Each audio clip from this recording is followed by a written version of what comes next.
So second tutorial regarding accounting tutorial. So today, as we discussed earlier videos, today we will discuss about general entry, which is the primary voucher entry of the accounting. From where account is start. So why general voucher is required? Actually, whatever accounting record we pass through, that is general voucher. So first thing, at the first time it came through the general voucher. So whatever transaction happen in business, it's should start from general voucher. So we should be aware and we should be well informed, well known about the general voucher. Until we are clear to pass the general voucher, obviously it will be difficult for us to be an accountant or work as accountant. So general voucher is the primary voucher of the accounting. There is different type of voucher, like payment voucher, cash voucher, receipt voucher, right, contra voucher, but all concept is same. All have the debit credit rule. Cover all voucher recovered by general voucher if we have the concept of the debit credit clearly, right? So in our general entry series, we'll talk about the general voucher, how we pass debit and how we pass credit. Suppose case example 1, case deposited into bank RS, or we can write RS anyway 5,000, right? This is the amount. Maybe you have different symbol of cash. So anyway, this RS is the symbol of Indian rupees, INR, or rupees, okay? So you can write here anything or USD, anything you can write, so you can understand this one. So 5,000 cash deposited into bank RS 5,000. So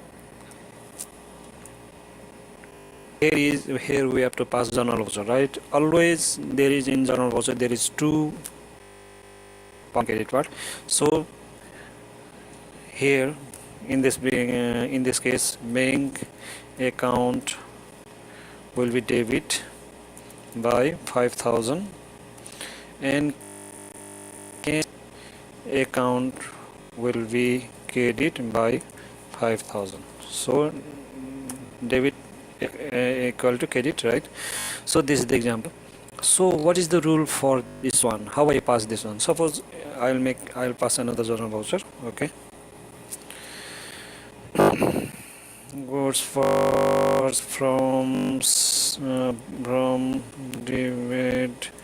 debit company for USD 2005 on credit. Okay, got possession debit company for USD 2500 credit. So in this case, how you pass the I'm showing just example. After then I'll give you the give you the rule for how I pass this one. Okay, so what is the rule and what is the method for passing? It goes to debit, how it comes to credit, so you will come to know. So goods purchased from debit company for USD 2500 on credit. Okay, so how you pass this one? Credit case, we purchase goods and credit. So anyway, we receive goods. Goods is our assets, right? Goods, anything. Goods may be anything you said, like your item or furniture or anything. You can say goods. Furniture is actually assets. Okay, I just mentioned goods. Okay, goods account debit 2500 to debit company. Okay, debit company send the creditors, so it will be credit. Okay, because this one you have to pay. Creditor is credit by 2500. Okay, so how some item is coming in debit, how some is credit. Perhaps you may know this one. Even if you know, it is good for you. are gaining more knowledge. And if someone doesn't know really about debit credit, then this video is especially for them. And if you already know and you are getting some more idea, then obviously will be a good point for you to know a little more. Okay, so I'll give you the golden rule for this one. Okay, how item is coming in debit and how it is coming in credit. So golden rule for debit and credit. Actually there is different rule for creating journal voucher and passing journal voucher, making debit and credit. And debit, what are the some people are saying, some philosophers, some book are for debit what's coming, credit what goes out, right? And some people are saying debit the receiver and credit the giver, right? There is different rule, but what the exact rule should be there? Debit, it's been not that whatever comes is debit, and it's been not that whatever goes is credit. I think, in my opinion, it not completely not defined the rule of debit and credit. So, and debit, the receiver, and credit the giver. This means whatever the receiver is always not meant by debit, and whatever the giver is always not meant by credit. Okay, this completely not defined the rule of the debit and credit. So, what is the rule and what rule I follow? That I am going to give you. Okay. Number one, we can mention debit. All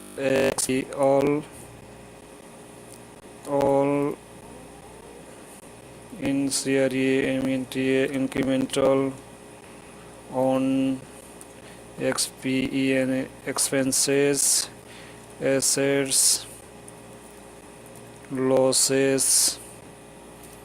Okay, expenses, assets, losses are debit. Whatever increment, all increment expenses, assets, losses are debit. This is the rule. This means all expenses. What are the expenses? Actually, we have operating expenses, factory expenses, right? So operating expenses, or whatever the expenses, that is all whatever expenses increasing, that is always going to debit. And assets, we are capitalizing some assets, we are buying some assets, furniture. Assets means whatever assets we are buying in our company or our entity, right? That are assets. And losses, whatever losses we bear up in our business, that are always comes in debit. Okay.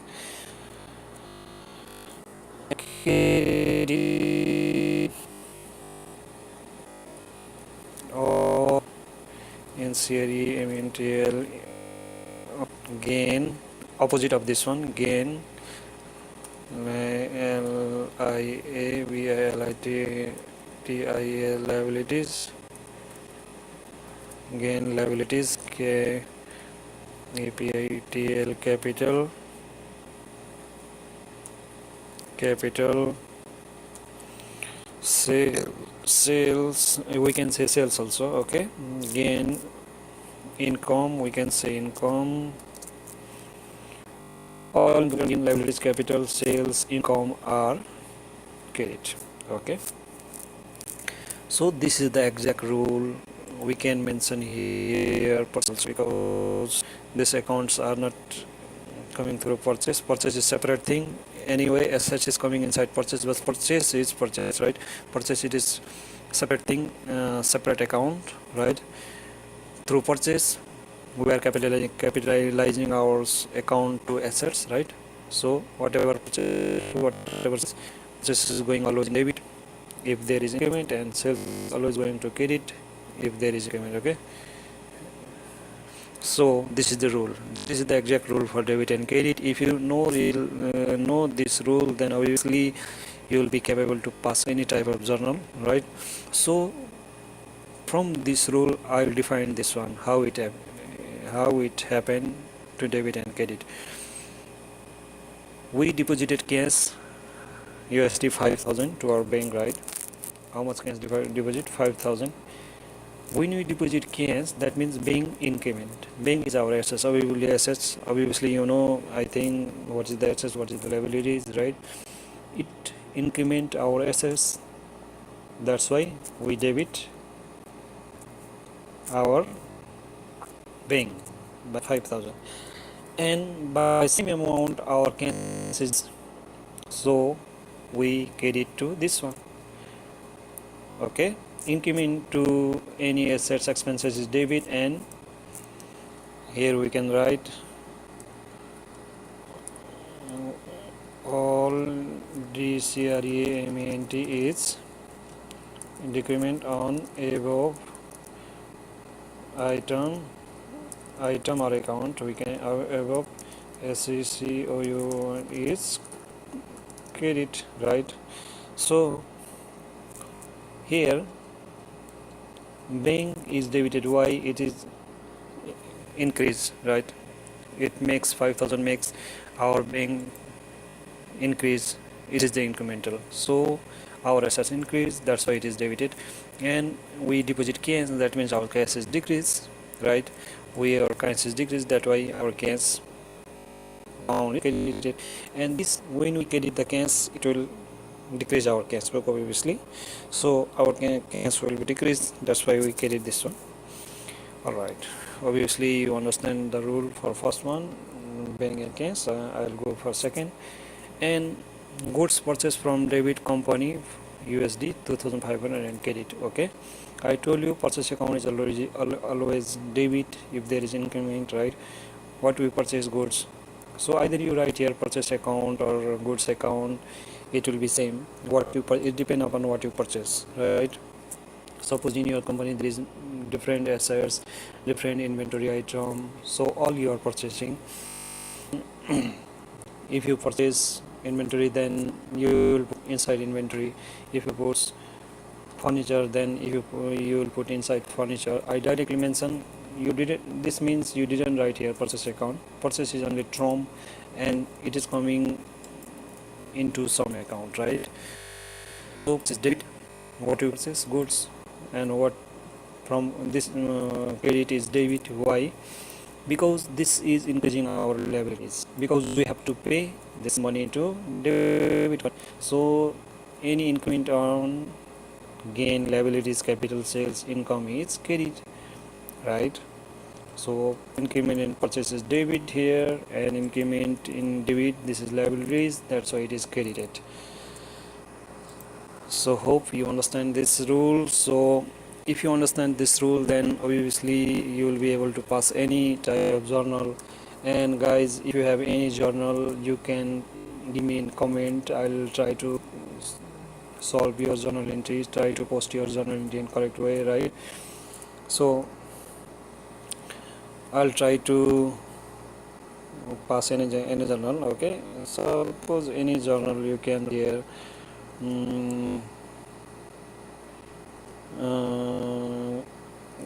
Goods purchase from debit on 2,500 and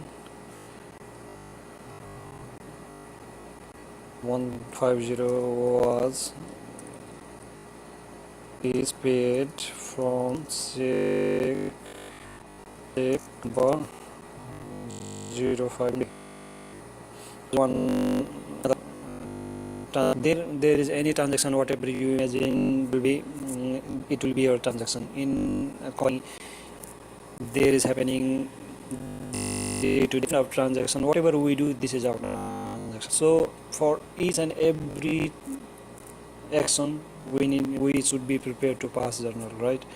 So suppose you purchase furniture, I furniture, okay, not goods, furniture, purchase furniture, okay, furniture purchase from debit company on 2,500 and 1,250 was paid. sorry, I write some grammatical mistake in hurry. Was paid from check number this one. Okay, or you can mention any bank of STNDR your company, right? Standard Chartered, TERD Charter Bank, right? Suppose you have account in your company of Standard Charter Bank, pass this journal. So as I defined the rule, for according that rule will pass this journal. Furniture, because furniture is our assets, it increase whenever we buy, it will increase, right? Either it is debit or either it is in credit, it doesn't matter to us. Okay, furniture account debit by how much? 2500. We received the furniture of 2500, it is debit, and we paid 1250. So from check number 05215 of Standard Bank, that means our bank balance is decreased. So bank is our assets. When the decrement in assets, it will be credit. So STNDARD is a bank credit, right? How much? 1250. And what about the balance? We purchased of 2500 and we paid only 1250. So balance will be credit to debit company, right? So we'll credit to the debit company, credit how much? 1250. So debit will be 2500 and credit will be 2500. It will be equal, right? So you can write like this: one column debit and one column credit you can make, so it will be easy for you to understand, right? No problem, there is no space. So in this way you can write, guys, so it will be easy for you. Always debit and credit should be equal. So this is credit and this is debit, so debit and credit is equal. Our transaction is passed in our system. So we'll try another. 4. Purchase material of 125,000 from RC company. Okay, now we only talked about the purchase. Now we'll just talk about the another thing. Okay, suppose we made sales. Now we talk about the purchase. Now we'll talk about sales.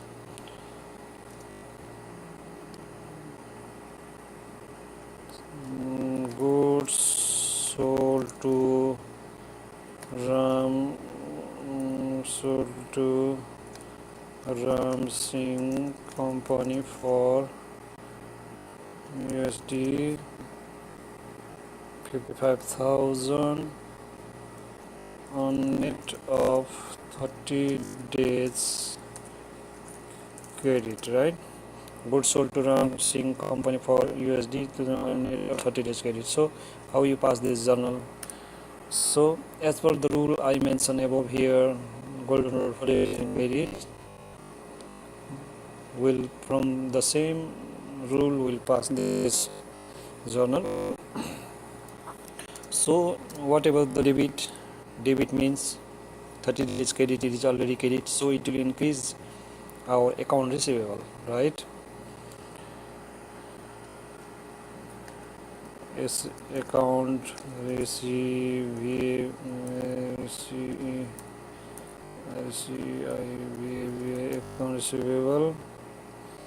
account debit to how much? 55,000 income on receivable our assets, so we need sales in credit, it will increase our account receivable, right? So we debit this one. So credit is Ram Singh company, we can write here credit 55,000. so our debit and credit is equal. So hope guys you understand rule for the debit and credit. Okay, so I don't want to make boring for making such journal entry more and more, right? Hope you understand and you will practice more, and if you not understand you can post in comments, so I'll give you the answer what is the correct journal entry, right? So I'll talk about this another journal voucher, voucher type. Okay, in any organization, first thing you should know the journal entry. After then there is several voucher entry. What are the main voucher entry? I am going to talk about this one. 2 number, there is payment voucher, payment voucher. Okay,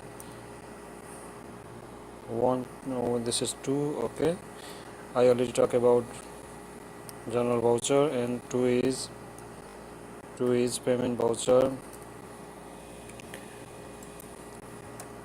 3 is IPT receive